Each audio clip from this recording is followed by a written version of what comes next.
तो अगर आप इस वीडियो को डाउनलोड करना चाहते हैं तो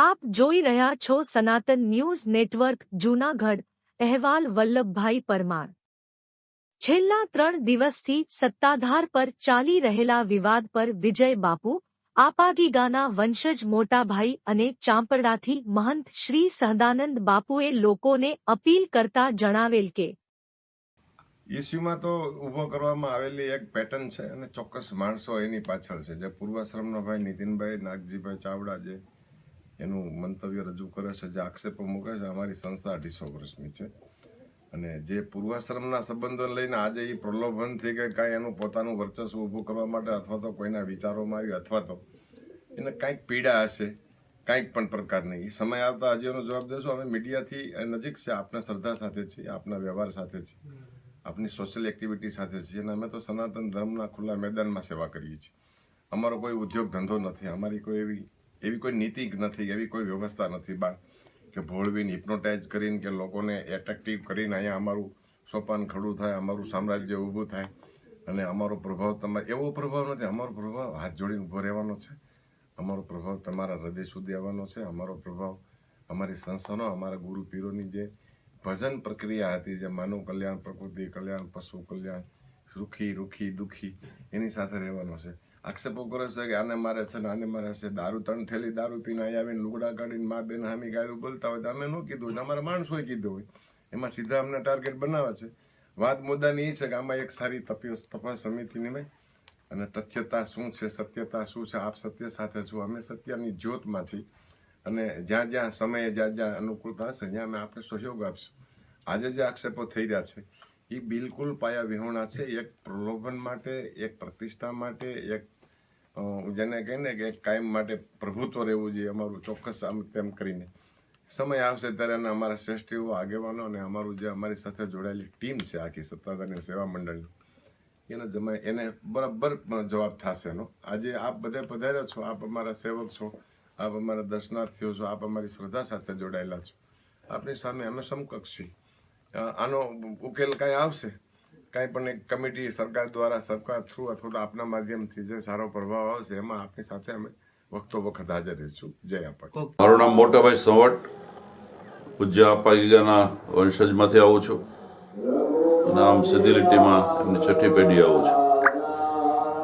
હમણાં કેટલાક સમયથી પૂજ્ય આપાગીગાની જગ્યા સત્તાધારનો વિવાદ ઇરાદાપૂર્વક ઊભો કરવામાં આવી રહ્યો છે.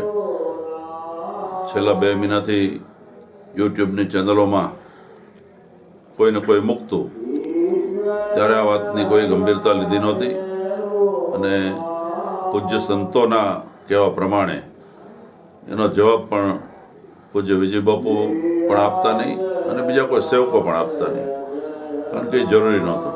પણ 2 દિવસથી જ્યારે ચેનલોમાં સમાચાર પ્રસારિત થવા માંડ્યા ત્યારે એક ફરજના ભાગરૂપે એનો જવાબ દેવો જરૂરી થઈ પડ્યો છે. પૂજ્ય વિજય બાપુ વિશે જે વાતો થઈ રહી છે એ વખોડવા પાત્ર છે. પૂજ્ય વિજય બાપુના 20 વર્ષના અહીંયા આવ્યા પછીના એમણે જે કામગીરી કરી છે એ કામગીરીને કોઈ જોતું નથી અને એમને એમ ખોટા આક્ષેપો લોકો કરી રહ્યા છે અને આ આક્ષેપો કરનારાનું કંઈક હિત અહીંયા સમાયેલું હશે એવું આપણે જોતા લાગે છે. પૂજ્ય વિજય બાપુ સૌ પ્રથમ તો નાગા બાવા હતા. 10 વર્ષ સુધી બાપુ ગિરનાર ઉપર રહ્યા. ત્યાર પછી ભૂતળી આશ્રમમાં દિગંબર બાપુના શિષ્ય થયા અને જ્યારે પૂજ્ય જગદીશ બાપુનું અવસાન થયું, દેવંગત થયા, ત્યારે પૂજ્ય મુક્તાનંદ બાપુ, પૂજ્ય વલ્લુ બાપુ સહિતના સંતોની નજરમાં વિજય બાપુ હશે કે આ મૂર્તિ અહીં સત્તાધારમાં લાવવા જેવી છે અને ત્યારે જરૂરિયાત પણ હતી, કારણ કે જીવરાજ બાપુની ત્યારે ઉંમર થઈ ગઈ હતી. આ બધા સેવા પૂજાના કામો જીવરાજ બાપુ કરી શકતા નહીં અને એટલા માટે એ વખતે બધાએ સર્વસંમતિથી નક્કી કર્યું અને દિગંબર બાપુ પાસે જઈને પૂજ્ય વિજય બાપુની માગણી કરી કે ભાઈ આસન તમે અમને સત્તાધારની સેવા માટે આપો. એટલે દિગંબર બાપુએ રાજી ખુશીથી પૂજ્ય વિજય બાપુને સૌ સંતોની વચ્ચે સત્તાધારને સોંપ્યા છે. આ એમનો ઇતિહાસ થયો.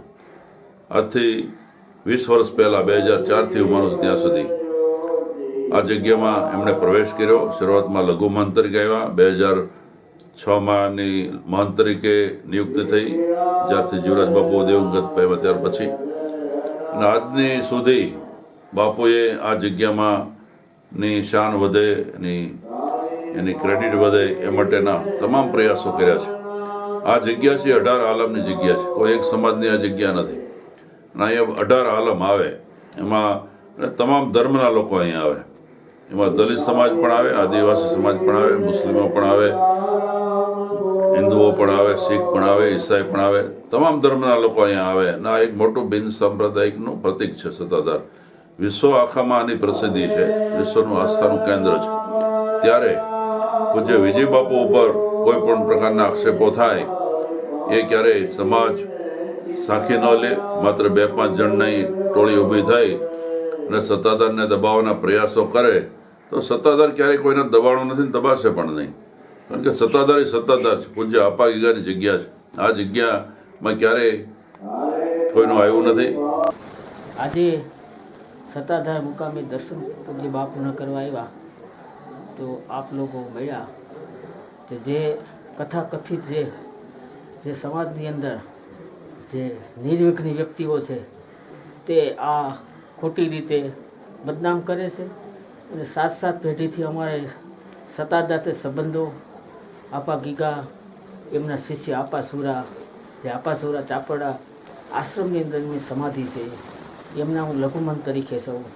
7 પેઢીથી અમે ધરબાયેલી અમારી સંબંધો અને જે અમને દુઃખ થાય છે, જે અજ્ઞાન લોકો પોતાનું મન ફાવે એવી રીતે પોતે પોતાની વાણી કહે છે એ યોગ્ય નથી.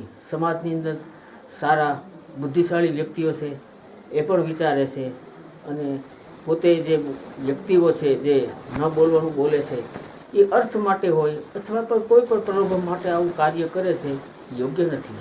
આ સત્તાધાર એ દુખિયાઓની, ગરીબોની, સાધુ સંતોની અને શામજી બાપુએ તો હજારો મંદિરો બાંધવા, જીવરાજ બાપુએ હજારો મંદિરો બાંધવા, પૂજ્ય વિજય બાપુએ પણ એવા કેટલા શિવ મંદિરો બાંધવા છે, રામજી મંદિરો બાંધવા છે.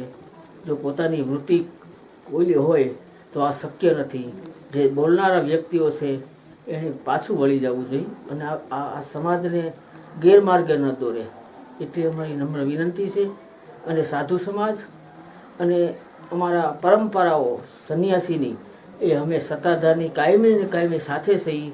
એટલે સમાજની અંદર નબળું વિચારનારા વ્યક્તિએ થોડો વિચાર કરવો જોઈએ. અને જે 2-4 વ્યક્તિઓ એ પોતાના જીવનમાં કંઈ અનુભવ થયો હોય, અસંતોષ થયો હોય, એને કારણે આ બધું ટીમ આવી રીતે કાર્ય કરે છે. પણ જે બોલે છે એની અંદર તથ્ય કંઈ છે નહીં, 100% બધી જૂઠી વાત છે. પોતાનો પ્રલોભન કાંઈ ન મળતું હોય અથવા પોતે પોતાના વિચારોથી દુષ્ટ થઈ ગયેલા હોય એવું એટલે બોલે છે. જે કંઈ આ આક્ષેપો કરવામાં આવ્યા છે સત્તાધારમાંથી અથવા વર્તમાન મહંતમાંથી એ તદ્દન ને તદ્દન ખોટા છે. એવું હું બધા મીડિયા દ્વારા આ સમાજને, આપણા ભક્તોને, આપણા હિન્દુ સમાજને, એ આપણી સંસ્કૃતિને શું કામે ઉજાગર કરો છો. પહેલાં આપણો હિન્દુ સમાજ અત્યારે ગતિના પંથે જઈ રહ્યો છે, એક થઈ રહ્યો છે. આવા નાના આપણે પોતાના અસંતુલન કારણે આપણે કોઈ માટે આક્ષેપ કરવા એ તદ્દન વાત ખોટી છે. સત્તાધાર હંમેશા દુખિયાનું બેલી છે. સત્તાધારના મહંતો હંમેશા તમને કોઈ દઈને અને કોકનું કલ્યાણ કરે, રાજી થાય એવું અમે આજ 50 વર્ષથી અમે સાથે છે. એ પૂજ્ય અમારા ગુરુ મહારાજ મુક્તાનંદ બાપુ એ પણ સાથે છે. ગોપાલન બાપુ હતા એ પણ સાથે છે. આજના વર્તમાન જગતગુરુ શંકરાચાર્ય છે, 4 પીઠના શંકરાચાર્યો છે એ પણ સત્તાધારની સાથે હોય છે. એટલે જે બોલનારા વ્યક્તિ છે વાણી વિલાસ કરે છે તદ્દન ખોટી વાત છે. આવું સમાજે એક નક્કી કરવું જોઈએ. तो अगर आप इस वीडियो को डाउनलोड करना चाहते हैं तो